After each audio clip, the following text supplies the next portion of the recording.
अस्सलाम वालेकुम, welcome to another video. I hope आप सब लोग खैर खैरियत से होंगे। अल्लाह ताला आप लोगों को खुश रखे। और एक बात बतानी थी, मैंने कहा आप लोगों के साथ शेयर करूं, लाजमी है आजकल के दौर के हिसाब से। वो ये है कि एक वाक़या मैं आप लोगों को सुनाता हूँ। मेरी वीडियो ना पूरी देखिएगा, गौर से सुनिएगा, समझिएगा। एक बहुत ही ज़बरदस्त किस्म का और बहुत ही डीप टॉपिक है। बात मैं आपको बताने वाला हूँ, समझेंगे तो आपको जो है ना पता चलेगा कि मैं कहना क्या चाह रहा हूँ। मैं आपको एक वाक़या सुनाता हूँ। वो वाक़या ये है कि एक दफ़ा ना हज़रत इमाम हम्बल बिन अहमद रहमतुल्लाह अलैह जेल में थे। तो जब भी जुम्मे की अज़ान होती ना, तो वो वज़ू करके दरवाज़े तक जाते तो चौकीदार उन्हें रोक देता था कि आप नहीं जा सकते। वो वापस आ जाते थे। फिर अगले जुम्मे को फिर दोबारा ऐसे ही वो करते थे। अज़ान होती तो वो अपना वज़ू करके दोबारा जेल के दरवाज़े तक जाते तो चौकीदार रोक देता था कि आप नहीं जा सकते। वो वापस आ जाते थे। हर जुम्मे जो है ना वो ये करते थे। एक दफ़ा आपसे सवाल हुआ कि आप जो है ना इस तरह क्यों करते हैं, बावजूद इसके कि आपको मालूम भी है कि चौकीदार आपको नहीं जाने देगा क्योंकि आप जेल में बंद हैं किसी वजह से। तो फिर उन्होंने फरमाया कि एट लीस्ट मेरे बस में इतना तो है ना कि मैं वज़ू करके दरवाज़े तक जाऊँ। आगे मैं नमाज़ पढ़ता हूँ नहीं पढ़ता वो एक अलग बात है। मेरे बस में जितना है मैं वो तो करूँ ना, एट लीस्ट मैं जाऊँ, जा तो सकूँ यहाँ तक। वहाँ तक मैं नमाज़ पढ़ता हूँ नहीं पढ़ता ये अलग बात है, लेकिन वज़ू कर सकता हूँ मैं, दरवाज़े तक जा सकता हूँ, वहाँ ये तो करूँ।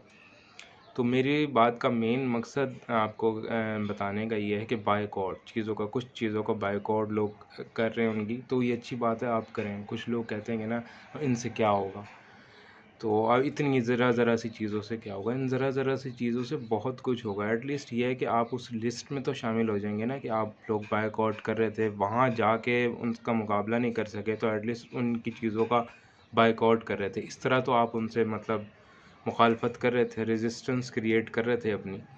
तो देखें, आप उस लिस्ट में शामिल हो जाएंगे, ये भी बहुत बड़ी बात है कि आप उस लिस्ट में शामिल हो गए हैं कि आप रेजिस्टेंस कर रहे थे, कुछ ना कुछ आप कर रहे थे। कोक हो गया, कुछ हो गया, जैसे डिफरेंट उनकी लिस्ट बनी हुई कि इन चीज़ों का बायकॉट करें, तो आप करें बिल्कुल।